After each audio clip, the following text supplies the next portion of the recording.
हर एक गांव में जाकर एक एक व्यक्ति से पूछा जा रहा है। मोदी सरकार अब की बार 400 पार, हरियाणा में फिर बनेगी मनोहर सरकार। करतार सिंह भडाना समालखा से सुरेश निरंकारी की रिपोर्ट। इस साल होने वाले चुनाव में मोदी सरकार अब की बार 400 पार, हरियाणा में भी तीसरी बार बनेगी मनोहर सरकार। ये घोषणा किसी भाजपा नेता ने नहीं बल्कि बहुजन समाज पार्टी के नेता एवं हरियाणा के पूर्व कैबिनेट मंत्री करतार सिंह भडाना ने की है। भडाना सोमवार को समालखा स्थित अपने आवास पर एसएन फिलिंग स्टेशन के लक्की ड्रॉ समारोह में उपस्थित हजारों की संख्या में जन समूह को संबोधित कर रहे थे। भडाना यही नहीं रुके, उन्होंने पीएम नरेंद्र मोदी की तुलना राष्ट्रपिता महात्मा गांधी के साथ करते हुए कहा कि 2024 में 400 पार के आंकड़े के साथ केंद्र में सरकार बनाने के बाद 2025 में प्रधानमंत्री नरेंद्र मोदी ऐसे काम करेंगे कि देश की जनता मोदी को दूसरा गांधी कहेंगे। समालखा विधानसभा क्षेत्र में 2 बार विधायक और कैबिनेट मंत्री रहे करतार सिंह भडाना ने क्षेत्र वासियों को नव वर्ष की शुभकामनाएं देते हुए कहा कि आज समालखा से चुनाव लड़ने की तैयारी कर रहे नेताओं की नींद उड़ गई होगी कि करतार फिर आ लिया एल, लेकिन मैं जुबां का धनी हूं। मेरे पास एक ही दौलत है और वह है मेरी जुबान। भडाना ने कहा कि उन्होंने अपने 17 सूत्री कार्यक्रम की पुन्हाना में रैली के दौरान प्रदेशवासियों को वायदा किया था कि वह जब तक जिंदा है हरियाणा में चुनाव नहीं लड़ेंगे। उन्होंने कहा समालखा के नेता बेचैन ना हो, इसीलिए अपनी प्रतिज्ञा को दोहराते हुए कहा कि अगर उन्हें इंद्र का सिंहासन भी मिले तो भी वह अपनी जुबान पर कायम रहेंगे। समालखा तो क्या हरियाणा की किसी विधानसभा क्षेत्र से चुनाव नहीं लड़ेंगे, लेकिन जनहित और देशहित में अपना 17 सूत्री कार्यक्रम जारी रखेंगे।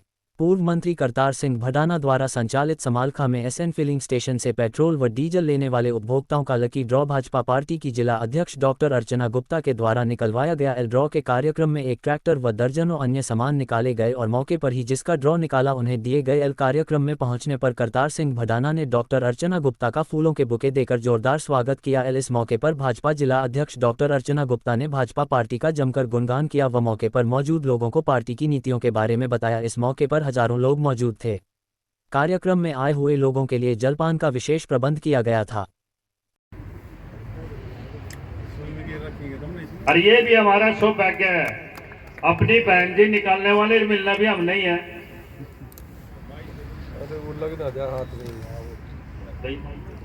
श्याम सुंदर।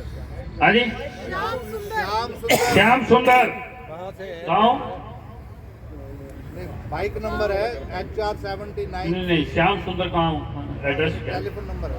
टेलीफोन श्याम सुंदर जी। श्याम सुंदर जी ये आए जोरदार तालियों से स्वागत भाई श्याम सुंदर जी का। श्याम सुंदर जी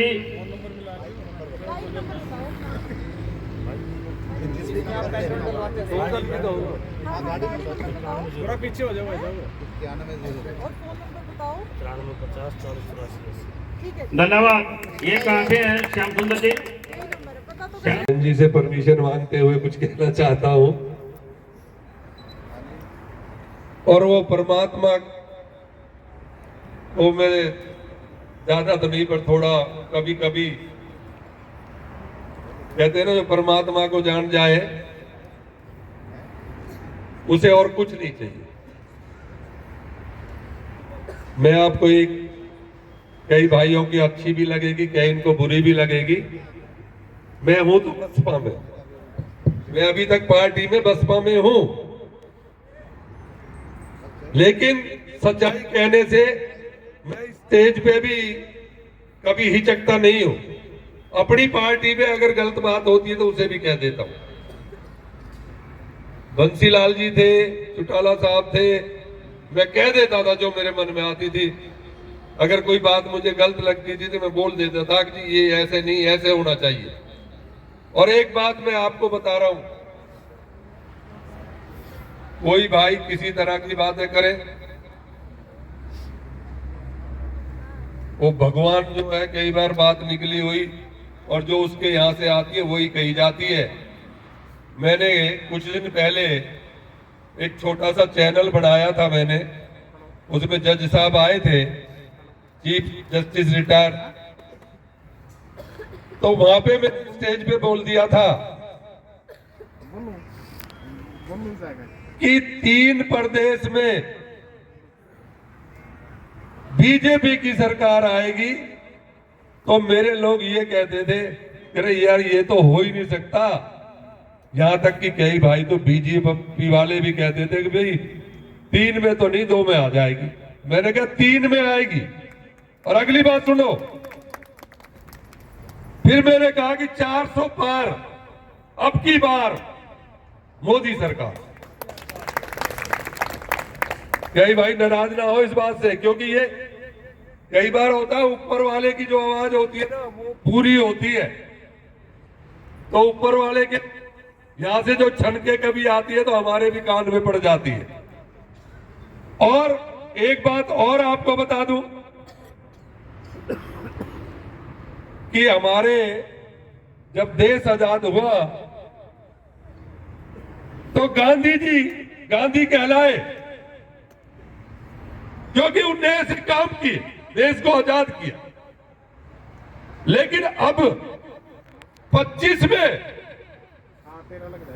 प्रधानमंत्री जी गांधी कहलाएंगे। गांधी, ये आप नोट कर लेना मेरी बात को। आज कई भाइयों को ये बात बहुत अजीब लगेगी, लेकिन 24 में 400 पार और 25 में मोदी जी गांधी कहलाएंगे। तो गांधी तो तभी कोई कहेगा जब कुछ ऐसा कर जाएंगे जो गांधी से भी आगे निकल जाएंगे, तभी तो होगा। तो ये अब बहन जी ने कहा तो मुझे कहना पड़ गया, लेकिन मैं यहां से ना कोई इलेक्शन लड़ रहा हूं और ना ही मैं कोई चुनाव के लिए यहाँ पे आया था, ना किसी तरह की बात है। लेकिन सच्चाई मैं सब जगह कहता हूं, किसी भी जगह जाके अपनी बात को नहीं रोकता। जो मुझे लगती है सच है और ये ठीक बोल रहा है तो उसकी मदद में कर सकूं ना, लेकिन उसके साथ खड़ा हो जाऊंगा कि ये सच्चा है। इसीलिए तो आज हजारों लोग लाखों लोग आपके पीछे हैं, इसी बात को तो लेके। अब वो तो उसकी मर्जी है कि वो सरस्वती माता मेरे से वही बुलवाती है जो तुम्हें अच्छा लगता है। तो इसी के साथ में फिर दोबारा से बहन जी का फिर आपका अगर आपने दिल अभी की तक अपने गहराइयों न्यूज से चैनल जनहित की आवाज को पहुंचने सब्सक्राइब पे नहीं स्वागत किए हैं करता हूं तो और अब कृपया ये सब्सक्राइब कर बेल बहन जी आइकॉन को दबाएं। कहता हूं कि साथ ही वो सभी प्रकार की खबरें और विज्ञापन के वो लिए संपर्क को करें निकाले स्थानीय संपादक सुरेश और निरंकारी, जिस फोन भाई नंबर की 9813045111। कहते हैं ना नसीब जनहित की आवाज ज्यादा न्यूज चैनल को देखने के लिए और वक्त से आप पहले सभी कुछ का नहीं मिलता, धन्यवाद। तो संपादक जिसके लोकेश नसीब झा, में होगा उसको फोन नंबर निकलेंगे। ये सारी चेक कर ली है। 822909 कोई भी आदमी जिसने यहाँ से तुम्हारा टोकन लिया है वो इसमें चेक कर सकेगा। मतलब इसमें निकलने के बाद कोई भी भाई उसमें अपनी पर्ची चेक कर पाएगा जिसको टोकन मिला हुआ है। ये ना हो कि मेरा नहीं गिरा ऐसा है, तो वो भाई बेशक से जब ड्रा निकले उसके बाद में वो अपना ड्रा इसमें चेक कर सकता है कि डला हुआ कि नहीं डला हुआ। तो आपकी इजाजत और बहन जी की हो तो करवाओ शुरू। बहुत बहुत धन्यवाद मंत्री जी का। पेट्रोल वाले में हर एक गांव में जाकर एक एक व्यक्ति से पूछा जा रहा है कि कोई दिक्कत है तो वो आप हमें लिख के दो। हर योजना का लाभ हर पात्र तक पहुंच रहा है। पहले की सरकारें होती थी, राजीव गांधी जी कहते थे कि अगर 1 रुपया केंद्र से चलता है तो नीचे तक केवल 15 पैसे पहुंचते हैं। 85 पैसे हमेशा बिचौलिए खा जाते थे और वो कौन बिचौलिए थे किसी का पता भी नहीं चलता था। लेकिन आज पहली बार 10 साल में भारतीय जनता पार्टी की सरकार आई है और मोदी जी कह रहे हैं कि मैं ना खाऊंगा ना मैं खाने दूंगा। उसी तरजीह पर चलते हुए हमारी भारतीय जनता पार्टी की सरकार पिछले 9 वर्षों से जो हरियाणा में काम कर रही है, वहां पर भी हमारे मुख्यमंत्री जी ने बिना खर्ची बिना पर्ची के हर गांव में नौकरियां पहुंचाई। पहले हम देखते थे कि भाई या तो अपना किला बेच दो या नेताओं के चक्कर लगा लो तो कोई एक बच्चा गांव में से नौकरी लगता था। लेकिन आज ना किसी को किला बेचने की जरूरत पड़ी, ना किसी को नेताओं के चक्कर लगाने की जरूरत पड़ी। जो आज युवा हमारा कहीं ना कहीं नशे में जा रहा था, उस युवा ने सारे काम छोड़ के पढ़ना शुरू कर दिया, क्योंकि मनोहर जी ने एक ऐसा उदाहरण पूरे के पूरे प्रदेश में स्थापित किया कि बच्चों पढ़ लोगे तो नौकरी मिल जाएगी और अगर नहीं पढ़ोगे तो नौकरी नहीं मिलेगी। आज टायर पंचर लगाने वाले का बच्चा एक रिक्शा। अगर आपने अभी तक अपने न्यूज चैनल जनहित की आवाज को सब्सक्राइब नहीं किए हैं तो कृपया सब्सक्राइब कर बेल आइकॉन दबाएं साथ ही सभी प्रकार की खबरें और विज्ञापन के लिए संपर्क करें स्थानीय संपादक सुरेश निरंकारी, फ़ोन नंबर 9813045118। जनहित की आवाज़ न्यूज चैनल को देखने के लिए आप सभी का धन्यवाद। संपादक लोकेश झा, फ़ोन नंबर 8222903098।